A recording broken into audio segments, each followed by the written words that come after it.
Alto, Chimchokma, Sahuchifo Yat, Keri Bradford, Choctaw Sia.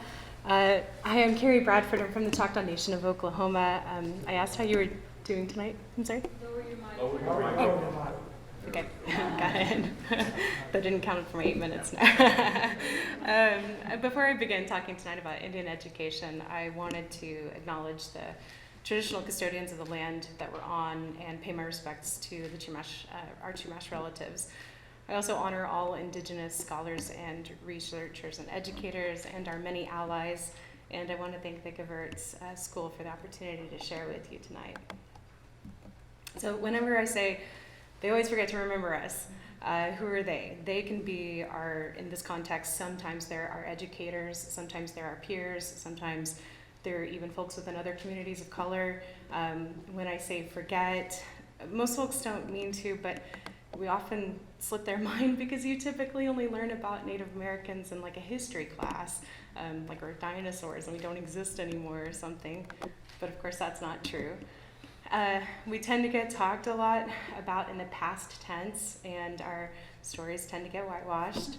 But worse yet, sometimes we're thought of as somebody else's problem, that the government should, take care of us, or that there aren't enough of us left to, matter anymore, or that we've been bled out, according to those bogus Bloodquantum charts. Here are some of our student relatives from the American Indian Student Association at UCSB that I get to work with. So whenever you remember us, when you remember Native people, you know whose territory you're occupying, and you acknowledge that land and its people by consulting with them, not speaking for them, but about issues that matter to our whole communities. And you take responsibility for nurturing these lasting relationships and contributing where and when and how you can whenever you're asked. And whenever you remember us, you're less concerned about policing or questioning our identities than you are about protecting and valuing our lives. So my current research is centered on Indian education and creating a sense of belongingness for our Native students who are on campus. But to situate this, you have to understand that education wasn't brought to our people in a good way. So maybe folks don't remember us because we weren't intended to still be here. These are some of the resources that I'm citing in my literature review, and almost all of my references are penned by Native authors. If you want a full copy of my reading list, connect with me after this. I'd love to share it. We are about to cover 527 years of history. Some of it's pretty dark, but we're doing that so that we can better prepare for our future. So from the point of contact in 1492, not the original point of contact, but point of contact in 1492 to the end of the Indian Wars in 1890, 95% of the Americas population was wiped out. The remaining 5% was kind of considered the Indian problem, meaning that we were in the way of territories being settled and states becoming established. So to deal with that, the remaining 5% of us, the US government appointed Army Captain Richard Henry Pratt to supervise what's called the Indian Project. And that meant removing all Indian children from their families and tribes and taking them away into boarding schools where they would become civilized. Irony there. So civilizing us meant assimilating us by cutting our hair, swapping our regalia for military-style uniforms, forbidding us to speak our heritage languages, giving us anglicized names, forcing us to practice new theologies, and putting us to work doing hard labor. Indian youth became the target of assimilation through education because it was thought that if we could forget our ways, it would be easier to bleed out any remaining resistance and thus eradicate, Indian self-governance, self-determination, and tribal sovereignty. Here's a photo taken at Carlisle Indian Industrial School in 1900, and this is the school that was founded by Captain Pratt.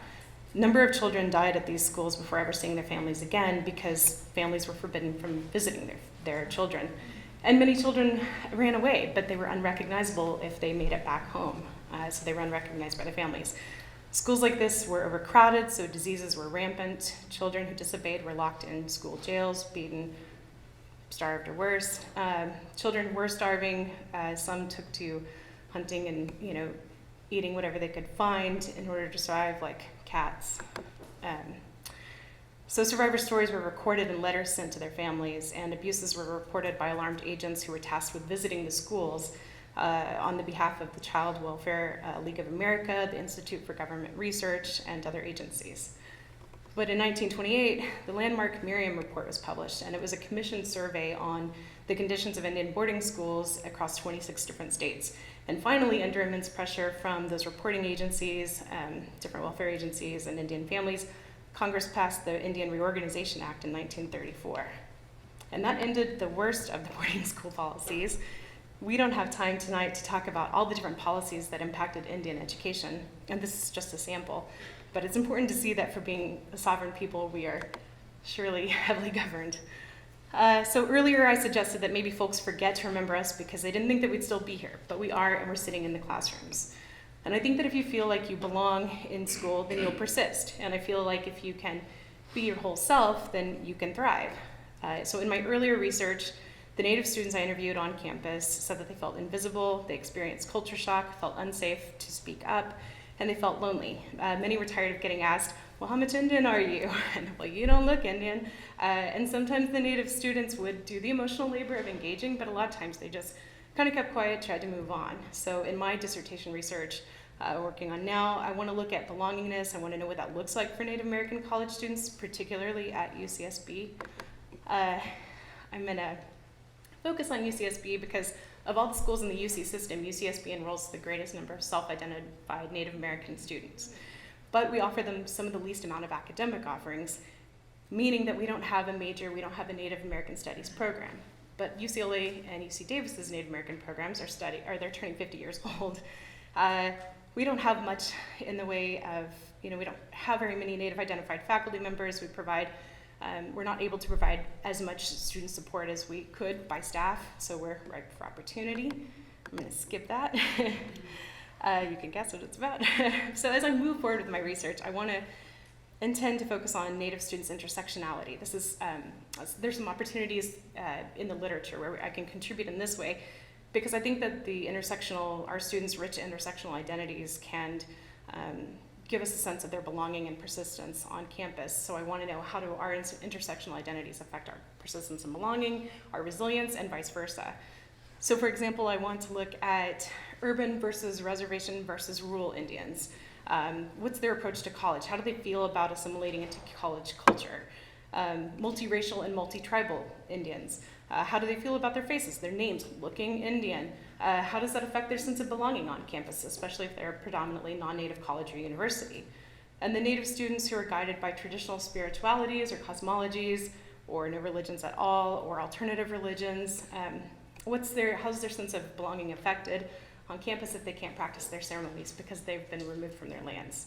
And then how about our two-spirit identified students? Are their strengths and gifts honored on campus? Is that even truly understood in even LGBTQ communities? So my research goals are to have our student relatives co-create recommendations to college staff, faculty, and administrators who serve Native students. I also want to have them help me create guidelines that they can take back to their home heritage communities so they can share them with the younger ones who are up and coming and who might consider a college or career in Indian country. So with that, I want to say yokoke, which is thank you in my heritage language, and I leave you with this excerpt from American Indian Scholars by Dr. Sean Secatero. Thank you.